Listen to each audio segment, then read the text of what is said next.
Hello and welcome to Sara's herbs and spices. ഇന്ന് നമ്മൾ ഉണ്ടാക്കാൻ പോകുന്നത് ഒരു traditional Kerala style carrot halwa. റെസിപ്പിയിലേക്ക് നമുക്ക് കടക്കാം.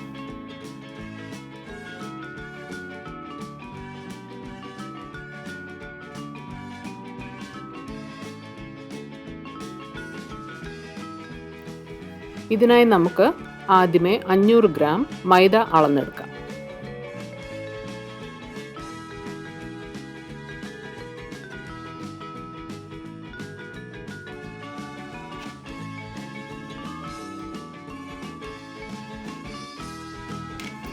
അളന്നെടുത്ത മൈദ ഒരു പാത്രത്തിലേക്കിട്ട് കുറച്ച് വെള്ളം ഒഴിച്ച് അത് ലൂസായിട്ടൊന്ന് കുഴച്ച് വെക്കാം.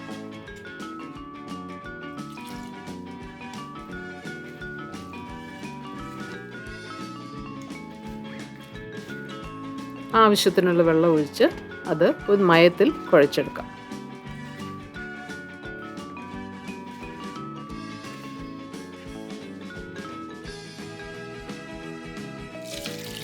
കുഴച്ചെടുത്ത മാവിലേക്ക് നമുക്ക് നികക്കെ വെള്ളമൊഴിച്ച് ഒരു 2 മണിക്കൂർ അത് കുതിരാൻ വെക്കാം.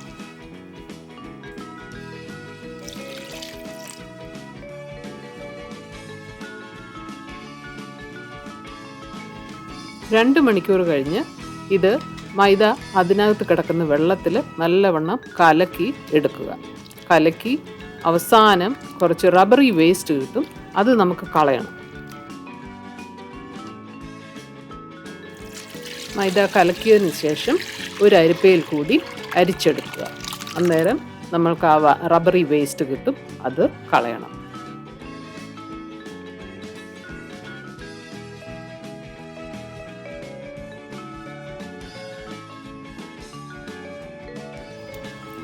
അരിച്ചെടുത്ത മിശ്രിതം നമ്മൾക്ക് വീണ്ടും സെറ്റിൽ ചെയ്യാൻ വെക്കാം. 1 മണിക്കൂർ തൊട്ട് 2 മണിക്കൂർ വരെ അനക്കാതെ വെക്കുക. തെളിഞ്ഞു വരുന്ന വെള്ളം നമുക്ക് ഊറ്റിക്കളയണം. ബാക്കി മൈദ വേണം എടുക്കാൻ. 1 കിലോ ക്യാരറ്റ് ഇവിടെ എടുത്തിട്ടുണ്ട്. അത് നല്ലവണ്ണം ക്ലീൻ ചെയ്ത് പ്രഷർ കുക്കറിലിട്ട് നമുക്ക് 3 വിസിൽ വരെ വേവിച്ചെടുക്കാം. വേകാൻ ആവശ്യമായ 1.5 കപ്പ് വെള്ളം കൂടി ഒഴിച്ചു കൊടുത്ത് അടച്ചു വെച്ച് 3 വിസിൽ വരെ വേവിച്ചെടുക്കുക. വെന്തതിന് ശേഷം ക്യാരറ്റ് ഒരു അരിപ്പയിൽ കൂടി അരിച്ച് ആ വെള്ളം മാറ്റിക്കളയുക.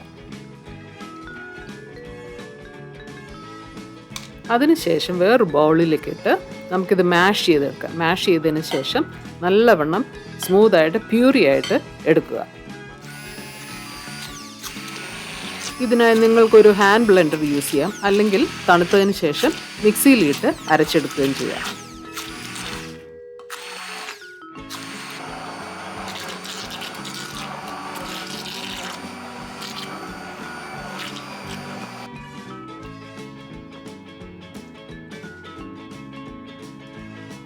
ഇതാ നോക്കി, കലക്കി വെച്ച മൈദയുടെ വെള്ളമൊക്കെ തെളിഞ്ഞു വന്നിട്ടുണ്ട്. ആ തെളിഞ്ഞ വെള്ളം നമുക്ക് ഊറ്റിക്കളയണം. അടിയിലുള്ള പാല് പോലുള്ള മിക്സ്ചർ മാത്രം എടുത്താൽ മതി. ഇനി അടി കെട്ടിയുള്ള ഒരു പാത്രത്തിലേക്ക് ഹൽവയുടെ എല്ലാ ഇൻഗ്രീഡിയൻസും നമുക്ക് ചേർക്കാം. ആദ്യം കലക്കി വെച്ച മൈദ ഒഴിച്ചു. പിന്നെ 1.5 ലിറ്റർ പശുവിൻ പാല് ചേർക്കണം. അതിൻ്റെ പുറകെ ക്യാരറ്റ് നമുക്ക് ആഡ് ചെയ്യാം.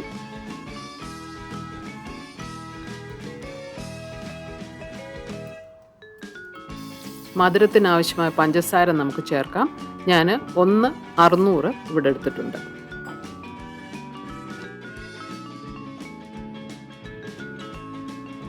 സാവധാനം എല്ലാം കൂടി ഇളക്കിയിട്ട് നമുക്ക് ഗ്യാസ് ഓണാക്കാം.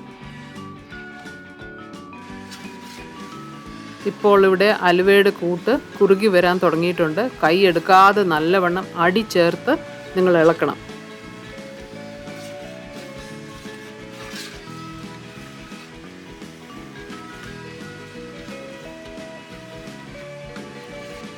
ഒന്നര കപ്പ് ഗീ ആവശ്യമായിട്ടുണ്ട്. ഇത് ഇടയ്ക്കിടയ്ക്ക് നമ്മൾ കുറുവും തോറും ആഡ് ചെയ്ത് കൊടുക്കണം, ബൈ ബാച്ചസ്.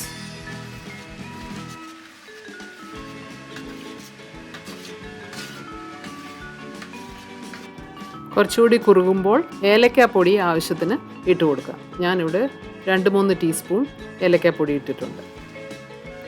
നടുഭാഗം ഇളക്കുന്നതിൻ്റെ കൂട്ടത്തിൽ തന്നെ സൈഡും നല്ലവണ്ണം വടിച്ചെടുക്കാനായിട്ട് ശ്രദ്ധിക്കണം.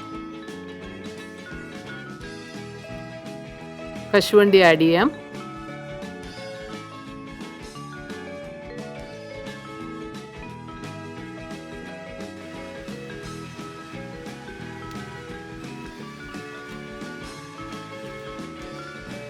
ഹലുവ ഏകദേശം മുറുകി വന്നിട്ടുണ്ട്, എണ്ണയൊക്കെ തെളിഞ്ഞ് വന്നിട്ടുണ്ട്. ഇതിപ്പോൾ വാങ്ങാൻ പരുവമായിട്ടുണ്ട്, നല്ലവണ്ണം മൂത്തിട്ടുണ്ട്. ഇത്രയധികം ക്വാണ്ടിറ്റി ഉള്ളതുകൊണ്ട് എനിക്ക് 2 മണിക്കൂർ എടുത്തു ഇത് പരുവമായി കിട്ടാൻ.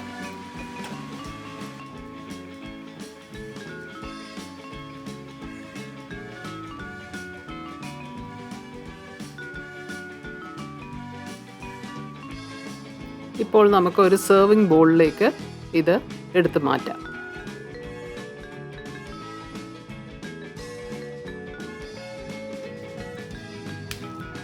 ഇതിൻ്റെ ടോപ്പ് ലെയർ ഇതെല്ലാം ഒഴിച്ചു കൊടുത്തതിന് ശേഷം ഇതിൻ്റെ ടോപ്പ് ലെയർ ഇതുപോലെ സ്മൂത്താക്കി ലെവലാക്കി വെക്കുക.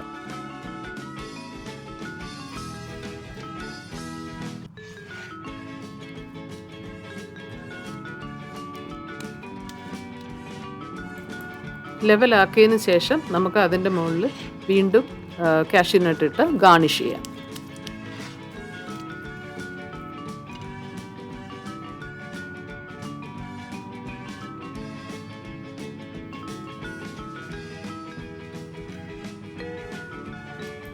വളരെ രുചികരമായ ക്യാരറ്റ് ഹൽവ ഇതാ റെഡി ആയിരിക്കുന്നു.